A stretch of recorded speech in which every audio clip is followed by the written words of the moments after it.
Hi to all. सो अभी तक हम 9 सितंबर 10 सितंबर की तीनों शिफ्ट कर चुके हैं एंड 11 सितंबर की 2 शिफ्ट कर ली। सो बेसिकली 8 सेशंस हम कर चुके हैं, यानी कि अप्रॉक्सीमेटली 75 टू 80 क्वेश्चंस हमने कर लिए होंगे। सो आई होप आपने वो सारे क्वेश्चंस देख लिए होंगे अब तक। सो जिन्होंने अभी तक वो क्वेश्चंस कवर अप नहीं करे हैं वो ज़रूर कवर अप कर ले, ठीक है। और अब जो हमारे सेशंस आते हैं, बेसिकली ये वीडियोस जो हैं रिकॉर्डेड वीडियोस हैं।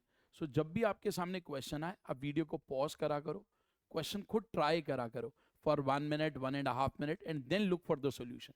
बिकॉज तभी आप ज़्यादा सीखोगे जब आप खुद क्वेश्चन पे एफर्ट डालो। क्योंकि यहाँ पर जो मैं क्वेश्चंस आपके पास लेके आता हूँ वो क्वेश्चंस हैं जो थोड़े यूनिक क्वेश्चंस हैं जो पेपर में पूछे गए। आइदर कुछ कॉन्सेप्ट सीखने को मिल रहा है, कुछ फॉर्मूला समझ आ रहा है, या क्वेश्चन हम ऑप्शन से कर सकते हैं, या एक डिफरेंट अप्रोच क्वेश्चन की देखने को मिलती है। सो हम सिलेक्टेड क्वेश्चंस करते हैं। So all these questions are very important. तो एक बार पहले खुद ट्राई करा करो and then look for the solution. So शुरू करते हैं हम इस सेशन को। सबसे पहला क्वेश्चन यहां बोला गया, Naman bought few apples for 720 from a shop. Naman ने कुछ सेब खरीदे 720 रुपए। He negotiated the price and the shopkeeper reduce it by 2 rupees per apple. उसने शॉपकीपर से बार्गेनिंग करी और पर एप्पल का रेट 2 रुपए कम करा लिया, जिसकी वजह से नमन 4 एप्पल ज्यादा खरीद पाया। अब क्वेश्चन ये, how many apples did he originally buy. उसने ओरिजिनली कितने एप्पल्स बाय करे। देखो इस तरह के क्वेश्चन में उसने हमसे पूछा ओरिजिनली कितने बाय करे। सो अगर मैं मान लू लेट उसने ओरिजिनली एक्स एप्पल्स बाय करे थे, एक्स एप्पल्स। अब मुझे इस एक्स की वैल्यू पता लगानी है। सो अब देखो, जब वो 720 रुपीज में खरीद रहा था और अगर एक्स एप्पल्स खरीदता तो एक एप्पल का प्राइस क्या होता, 720 डिवाइडेड बाय एक्स। अब क्योंकि उसने प्राइस जो है 2 रुपए कम करा ली, 2 रुपए प्राइस उसने कम करा लिया, ठीक है, जिसकी वजह से वो 4 एप्पल्स ज्यादा खरीद पा रहे। पहले वो एक्स एप्पल्स खरीद रहा था, अब वो 4 एप्पल ज्यादा खरीद पा रहे, यानी कि अब पर एप्पल का जो प्राइस हो गया 720 डिवाइडेड बाय एक्स प्लस 4, और दोनों एप्पल के प्राइस में 2 रुपए का डिफरेंस। अब देखो इसको सॉल्व करने के लिए एक मेथड तो है, दैट इज इक्वेशन मेथड। आपको पता है इक्वेशन आपके पास बन चुकी है, आप इक्वेशन को सॉल्व कर सकते हो और आंसर ला सकते हो। ये तो जनरल मेथड है जो जनरली लोग यूज करते हैं। अब आपको ये समझ आना चाहिए कि इस तरह के क्वेश्चन में आप ऑप्शन पे ध्यान दे सकते हो। कैसे स्टार्ट करना चाहिए, हमें एक्स की वैल्यू चाहिए, तो आप ऑप्शन में देखो जो 720 का फैक्टर हो एक्स, 48 उसका फैक्टर है, 36 उसका फैक्टर, 44 नहीं 40 भी है। अब ऐसी वैल्यू देखो जहां एक्स प्लस 4 भी उसका फैक्टर हो। 48 अगर रखता हूं तो 52 फैक्टर नहीं बनता, 36 रखता हूं तो 40 बनता, 40 रखता हूं तो 44 नहीं बनता। तो I will start with this value. तीन वैल्यूज तो है ही नहीं स्टार्ट करने वाली। 36 रख के देखते हैं, मैंने एक्स को 36 रखा। सो 720 डिवाइडेड बाय 36, 720 डिवाइडेड बाय 36 जो कि होता है 20, और यहाँ 720 डिवाइडेड बाय 40 जो कि होता है 18। मैच कर गया data. So this is your answer. इसे कहते हैं कैसे क्वेश्चन आपको ऑप्शन के थ्रू करना। दिस इज वेरी इंपॉर्टेंट, इसको बोलते हैं option approach. So this is very important, यही तो सीखना हमें इन सेशंस में। सो इस क्वेश्चन को हमने कैसे करा, ऑप्शन के थ्रू।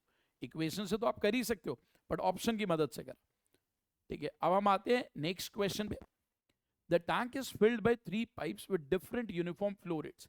बोल रहा है एक टैंक है जो 3 अलग अलग पाइप से फिल करा जाता है, तीनों का अलग अलग फ्लो रेट है, यानी कि भरने की जो स्पीड है अलग अलग। While the first two pipes are operating simultaneously, they fill the tank in the same duration that the third pipe takes to fill it alone. क्या बोला जा रहा है, 3 पाइप है, मान लो एक ए है, एक बी है, एक सी है। अब उसने बोला पहली 2 पाइप की जो स्पीड है वो थर्ड पाइप के बराबर। उसके बाद बोला गया the second pipe can fill the tank 5 hours quicker than the first pipe and 4 hours slower than the third pipe. कह रहे जो सेकेंड पाइप है, पहली पाइप से 5 घंटे स्पीड में भरती है और दूसरी पाइप से 4 घंटे धीरे भरती है। तो मान लो पाइप सी जो है एक्स आवर्स ले रही, सो जो पाइप बी है वो 4 घंटे स्लोअर है, यानी कि वो एक्स प्लस 4 आवर्स ले रही। बट पाइप बी ए से 5 घंटे फास्ट है, यानी कि ए उससे स्लो है 5 घंटे, तो ये एक्स प्लस 9 आवर्स ले रही। अब यहां पर जो इंपॉर्टेंट पार्ट है ना वो ये है, एक बहुत बेसिक सा शॉर्टकट होता है जो ये कहता है कि अगर ए और बी मिलकर किसी काम को एक्स आवर्स में करते हैं, ए अकेला उसे एक्स प्लस एम आवर्स में करता है, और बी अकेला उसे x प्लस एन आवर्स में करता है। क्या बोला गया? ए और बी मिलकर उसे x आवर्स में करते हैं, ए अकेला x प्लस एम आवर्स में करता है, बी अकेला x प्लस एन आवर्स में करता है। तो अगर आपको x की वैल्यू चाहिए तो डायरेक्ट शॉर्टकट है under root of m into n, under root of m into n. A और बी मिलकर x आवर्स में करते हैं, ए अकेला x प्लस एम आवर्स में करता है, बी अकेला x प्लस एन आवर्स में करता है। तो x की जो वैल्यू है that is under root of m into N. अब अगर आप इस क्वेश्चन को देखो, यहां पर भी वही लॉजिक यूज हो रहा है। क्यों? क्योंकि c की स्पीड वही है जो a प्लस बी की, तो मैं c की जगह a प्लस बी लिख सकता हूं। अब आप देखो a और b मिलकर x आवर्स ले, a अकेला x प्लस एम आवर्स ले रहा है, b अकेला x प्लस एन आवर्स ले रहा है, तो x की जो value under root of 9 into 4, तो x की जो वैल्यू आ गई 6। अब क्वेश्चन में पहली पाइप को कितना टाइम लगा? अगर मैं x की जगह 6 रख दूं तो ये 6 प्लस 9 15 आवर्स। बहुत प्यारा क्वेश्चन है, पहले भी एसएससी में पूछा गया। So please all of you see this और ये शॉर्टकट जरूर नोट कर लेना, ठीक है? इस पर ये बहुत अच्छा क्वेश्चन पूछा गया। Now we are moving to the next question. बोला गया Sohan borrows a sum of rupees 1,41,545 at the rate of 11% per annum simple interest. सोहम ने 1,41,545 रुपए ब्याज पर ली एट 11% सिंपल इंटरेस्ट। ये आपको दिया गया, साधारण ब्याज पे लिया और रेट ऑफ इंटरेस्ट 11%। बोला क्या गया? पहले साल के एंड में वो 25,490 रुपए दे देता है, जो उसका प्रिंसिपल है उसमें से वो 25,490 रुपए दे देता है। नेक्स्ट ईयर अगर उसे पूरा हिसाब अपना क्लियर करना है तो कितने पैसे वो दे, ये क्वेश्चन। अब मैं आपको बताऊं, बहुत सारे बच्चों के साथ इशू ये आएगा कि ये उनको बहुत कैलकुलेटिव क्वेश्चन लगे। अब आप देखो कैसे बहुत इजीली कर सकते हैं। पहले साल उसे इंटरेस्ट लगना था 1,41,545। नेक्स्ट ईयर उसने इतना पैसा दे दिया, सो आप इस वैल्यू में से इसको सब्ट्रैक्ट करोगे, जो कि आएगा 1,16,055 रुपए। इस पे इंटरेस्ट लगना चाहिए। सो पहले साल पे इस पे इंटरेस्ट लगना चाहिए, अगले साल इस पे इंटरेस्ट लगना चाहिए। अगर आप इसे ऐड करते हो सो ये वैल्यू आ रही है 2,57,600। इस पे इंटरेस्ट लगना चाहिए, और कितना इंटरेस्ट लगना चाहिए? 11%। तो अब आपको इस नंबर का 11% निकालना, कैसे निकालेंगे? इस नंबर का 10% बहुत आसान है, 25,760, और 1% 2576। ये टोटल उसे पैसे देने थे। अगर मैं देखूं इस पैसों को तो ये बनता है 6, 13 का 3, 1 कैरी, 13 का 3, 1 कैरी, 8, 2। इतने पैसे देने, इतने वो ऑलरेडी दे भी चुका है। यानी कि अब नेट में उसे जो पैसा देना है वो कितना देना है? जो पैसा बोरो करा था वो था 1,41,545। अब ये इंटरेस्ट बना, ये इंटरेस्ट बना, ये वो दे चुका है। सो इन दोनों का डिफरेंस ले लोगे, इन दोनों का डिफरेंस। अगर आप इन दोनों का डिफरेंस लोगे, जो भी वैल्यू आ रही है वो कुछ पॉजिटिव वैल्यू, तो आंसर इससे तो बड़ा होगा। अब ऑप्शन में देखो, एक ही ऑप्शन है इससे बड़ी, सो वही आंसर होगा। चाहो तो एग्जैक्ट आंसर निकाल सकते हो, कैसे? इसका और इसका डिफरेंस लोगे, बट मैंने आपको बोला डिफरेंस लेने की भी जरूरत नहीं। आपको पता है ये तो पैसे दे नहीं थे, प्लस ये वैल्यू जो भी आएगी पॉजिटिव वैल्यू, सो सम पॉजिटिव नंबर, तो आंसर इससे बड़ा होगा। Answer is A option. बहुत प्यारा क्वेश्चन, बट अगर कोई सही तरीके से करेगा तो अपना टाइम सेव कर पाएगा कैलकुलेशन में, अदरवाइज ये लेंथी हो जाएगा। मूव करते हैं next question. A cuboid of dimension 50 centimetre, 150 centimetre and 175 centimetre can be divided into how many identical largest cube. कह रहे एक घनाभ है जिसकी जो डायमेंशन है वो 50 सेंटीमीटर, 150 सेंटीमीटर और 175 सेंटीमीटर, इसको ज्यादा से ज्यादा मतलब बड़े से बड़े कितने क्यूब्स में बांटा जा सकता है। अब आपको ये समझना है क्यूब क्या होता है। सबसे पहले आपको ये बताना चाहिए कि जो क्यूब है वो होता है जिसकी लेंथ, ब्रेड्थ और हाइट बराबर होती है। So side of a cube is equal to basically length, breadth और हाइट तीनों बराबर, ठीक है? लेट उसको मैं एस मानो और तीनों आपस में बराबर। अब क्योंकि हमें जो क्यूबॉइड दिया गया उसकी डायमेंशन है 50, 150, 175। अब अगर आपको इसे क्यूब में बांटना है तो आपको ऐसा साइज लेना पड़ेगा जो इन सब का फैक्टर हो, और क्योंकि हमें बड़े से बड़े क्यूब चाहिए, यानी कि हमें हाईएस्ट कॉमन फैक्टर चाहिए। कॉमन फैक्टर तो चाहिए ही चाहिए, क्योंकि इसका होना चाहिए, ठीक है? अब हाईएस्ट कॉमन फैक्टर चाहिए, तो अगर आप हाईएस्ट कॉमन फैक्टर लोगे तो साइड ऑफ क्यूब क्या आएगा? HCF ऑफ 50 150 एंड 170, इन तीनों का जो HCF है वो 25, तीनों 25 से डिवाइड हो रहे, 25 इसका HCF आ गया। अब कितने क्यूब्स बनेंगे, volume of cuboid 50 into 150 into 175 divided by 25 into 25 into 25। अगर इसे सॉल्व करें, सो this is 7, this is 6, this is 2, so 7 into 6 into 2 that is 84। नहीं तो हो सकता कोई यहां से जब 7 देख रहा था ना, 7 देखते उसे पता था आंसर 7 के टेबल का होगा, एक ही ऑप्शन, सो दैट इज 84। अगले क्वेश्चन में मूव करते हैं। अब बोला गया ये टेबल आपको दी गई है, इस टेबल में number of bananas produce by 5 farms over the years, 5 farms है, LMNOP, 4 वर्षों में इनके द्वारा बनाना जो प्रोड्यूस हुआ उसका डाटा दिया गया। कह रहा what is the respective ratio of dozen of banana. अब देखो रेशियो वो पूछ रहा है डजन ऑफ बनाना। अब कई बच्चे डजन निकालना चालू करेंगे, डजन निकालने के लिए आपको 12 से डिवाइड करना पड़ता है, बिल्कुल सही बात है, उसकी रेशियो बतानी बाय फार्म M और फार्म P 2022 में एक वैल्यू ये है और एक वैल्यू ये। अब इन दोनों की रेशियो चाहिए। अब देखो चाहे आप बनानास की रेशियो निकालो चाहे आप डजन की रेशियो निकालो, बात तो सेम है, कोई फर्क नहीं पड़ता, क्योंकि ये 17,652 है और ये 16,404 है। अब जब डजन लोगे तो डिवाइड बाय 12 ही तो करोगे भाई, जब रेशियो लेनी है तो वो तो सेम ही नंबर ये कटेगा।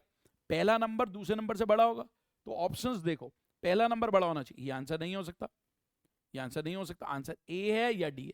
अब यहाँ 0 आ रहा है, 0 तो कहीं से आ ही नहीं सकता ना कट करके, तो ये भी आंसर नहीं है, तो आंसर इज ए ऑप्शन। देख रहे हो कितना स्मार्टली हमने ऑप्शन की मदद से इस क्वेश्चन को सॉल्व कर। So answer for this question is A option. अगले क्वेश्चन पे मूव करते हैं। If Ram purchases a fan he gets 8% discount. बोला जा रहा अगर राम एक पंखा खरीदता तो उसे 8% का डिस्काउंट मिलता है। अगर वो 3 पंखे खरीदता तो पहले वाले पर 6% डिस्काउंट, दूसरे वाले पे 10% डिस्काउंट और तीसरे वाले पे 12% डिस्काउंट। उसने तीनों फैंस का मिलाकर 6800 रुपए दिया। सो क्वेश्चन है मार्क्ड प्राइस क्या था हर फैन का।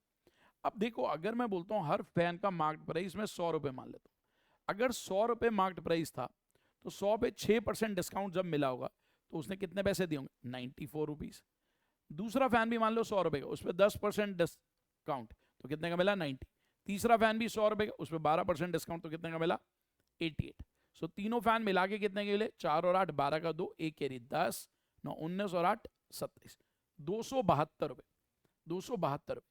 देखो अगर हर फैन का मार्क्ड प्राइस 100 रुपए था, 100 रुपए था, तो तीनों फैन के टोटल प्राइस उसने पे किया 272। बट क्वेश्चन में हमें ये वैल्यू दी हुई है कितनी, 6800 रुपीज। सो हमें बताना ये कितना हो।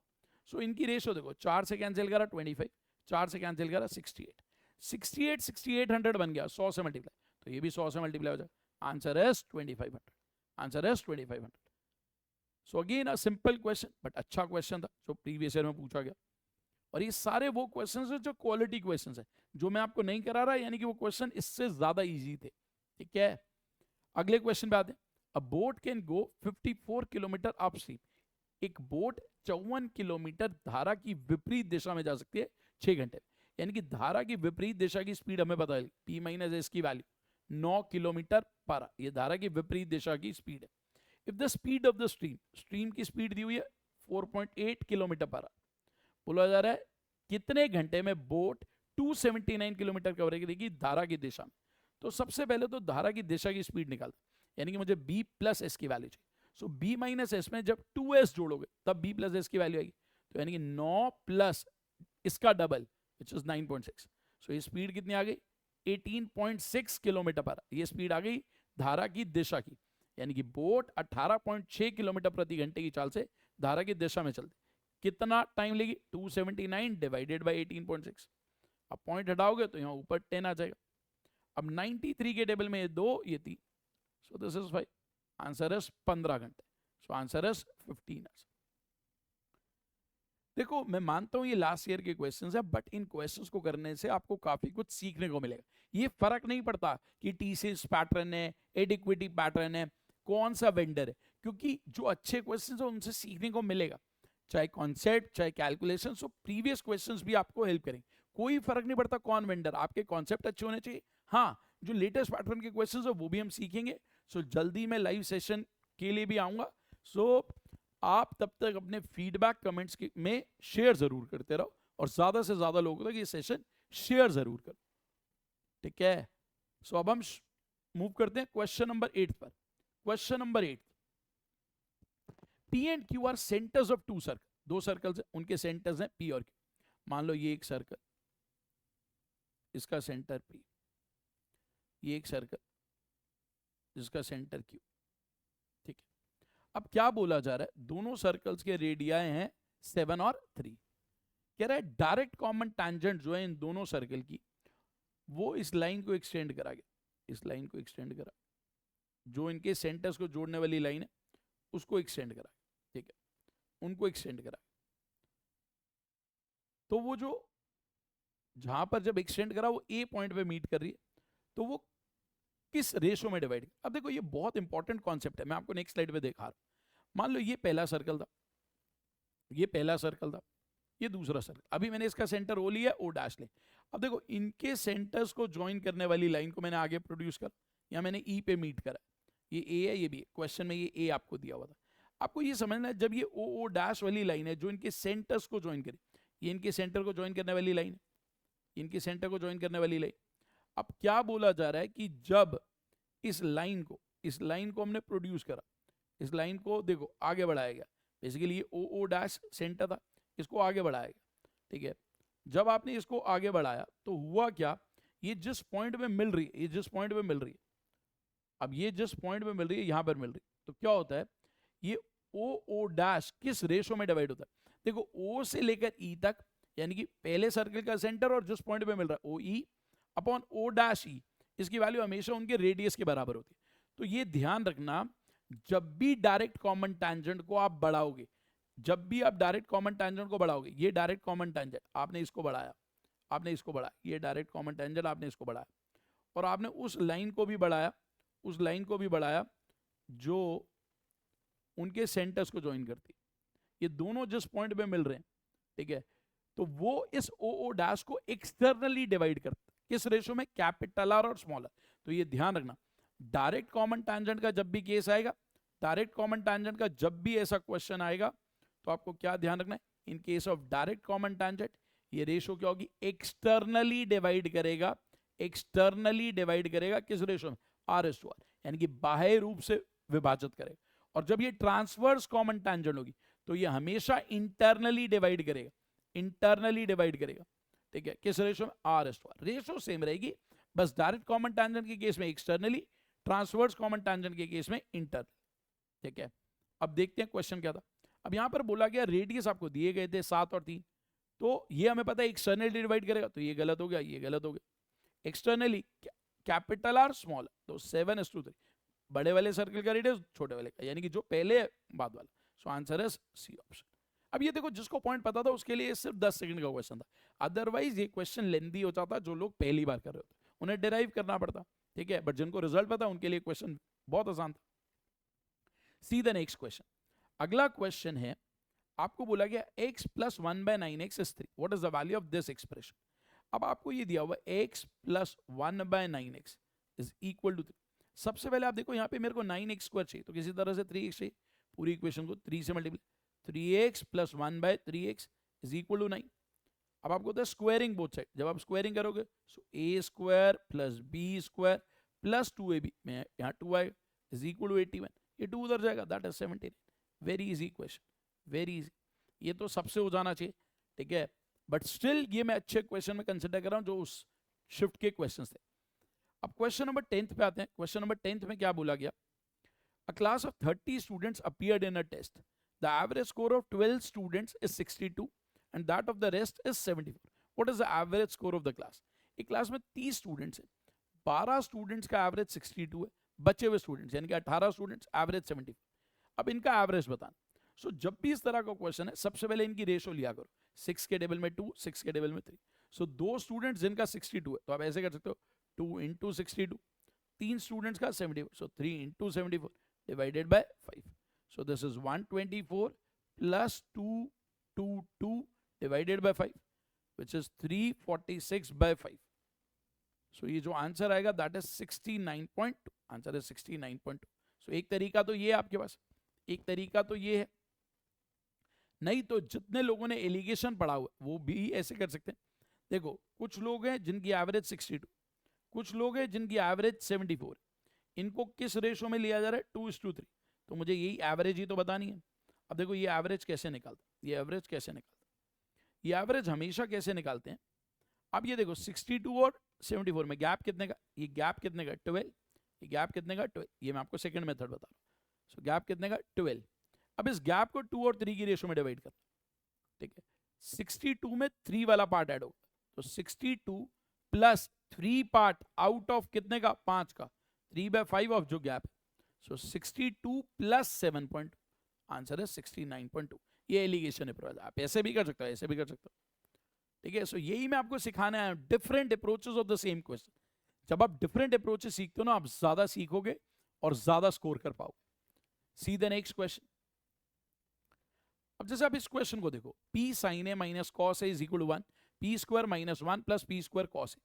अब मैंने देखा बहुत सारे बच्चे इसको कैसे करेंगे, सिंपल वैल्यू पुट करेंगे। सो पहली अप्रोच वैल्यू अप्रोच, वो वैल्यू पुट करेंगे कैसे, लेट एंगल ए को 90 रख देंगे, एंगल ए को 90 रख दिया। अगर आपने ए को 90 रख दिया तो हमें जो दिया हुआ था p, ये साइन ए 1 बन जाएगा माइनस कॉस, सो p की वैल्यू भी बना जाएगी, बस यहाँ पुट कर दी।